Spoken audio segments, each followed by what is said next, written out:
Central university of Himachal Pradesh और Indiana university of पेनिनसिल्वेनिया USA के बीच MOU होने के बाद दोनों संस्थानों के प्रतिनिधिमंडल धर्मशाला में 2 दिन वार्ता कर रहे हैं। इस दौरान दोनों संस्थाओं के डीन और अधिकारी आपसी में सहयोग से किए जाने वाले कार्यक्रमों पर चर्चा करेंगे।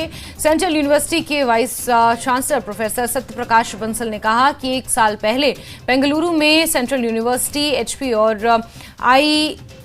यूपी के मध्य एमओयू साइन हुआ था। उसी के तहत आईयूपी के डीन और अधिकारी सेंट्रल यूनिवर्सिटी के दौरे पर आए हैं। इस बीच में रिसोर्सेज शेयरिंग, विद्यार्थी और फैकल्टी मेंबर्स में research collaboration and cultural exchange करने पर फोकस रहेगा।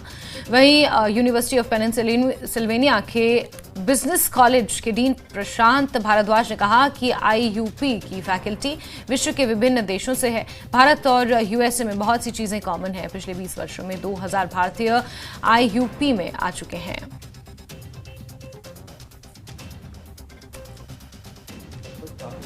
वो ये था कि हमने जो अर्लियर एमओयू साइन किया था वो किया था कि बेसिक जो हमारा पर्पस था to have create a global kind of competency among the students, among the faculty members, and to go for resource sharing and research collaboration and cultural exchange between the students and faculty.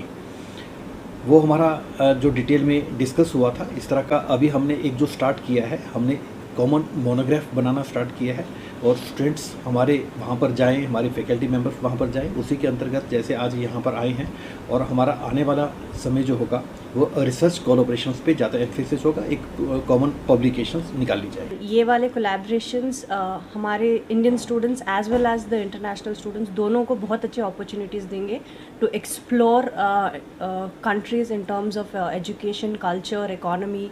And end of the day they all realize that they have the same aspirations. So having these collaborations will open up much more opportunities and doors for both the students in India and in the US.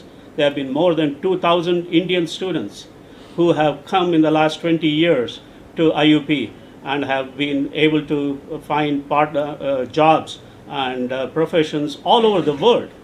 Not just in the US and India, we have our students today who are working in the Middle East, in Europe, in Australia, and every other part of the world. So to give them a broader, more global perspective of the world, I think is really important, and I think all of our students in both institutions would benefit from that. With VC Bansal's support and leadership, we have